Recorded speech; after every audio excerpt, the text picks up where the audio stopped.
Après le Japon et la Californie, Toyota choisit le Québec comme banc d'essai pour tester la Mirai.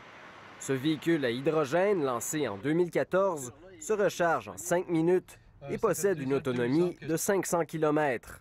Le véhicule à hydrogène n'émet aucune émission polluante. La seule émission que le véhicule a, c'est de l'eau, H2O. L'hydrogène est mélangé à de l'oxygène dans la pile du véhicule, ce qui produit de l'électricité pour le propulser. Le seul rejet, de la vapeur d'eau.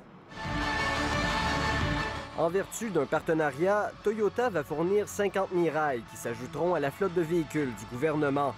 Pour Québec, la voiture à hydrogène est un autre moyen d'atteindre ses objectifs environnementaux. Ici, dans le cadre de la transition énergétique, on veut réduire les gaz à effet de serre et l'utilisation de l'hydroélectricité pour la production d'hydrogène est certainement une filière que nous allons examiner. Donc, Hydro-Québec pourrait être mise à profit. À l'heure actuelle, il n'existe que 2 stations de ravitaillement dans toute la province.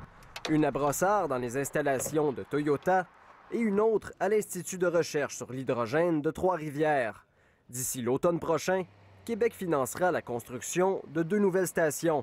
Une à Québec et une à Montréal, qui seraient non seulement des stations de distribution d'hydrogène, mais aussi des stations de production. Bref, le développement de cette filière en est à ses balbutiements. On est encore dans les premiers pas. Il n'y a pas de réseau qui existe. L'hydrogène, pour le moment, provient massivement du gaz naturel, coûte assez cher à produire. Donc, on doit mettre un réseau en marche. Toyota compte vendre son véhicule à hydrogène au grand public canadien à compter de l'an prochain.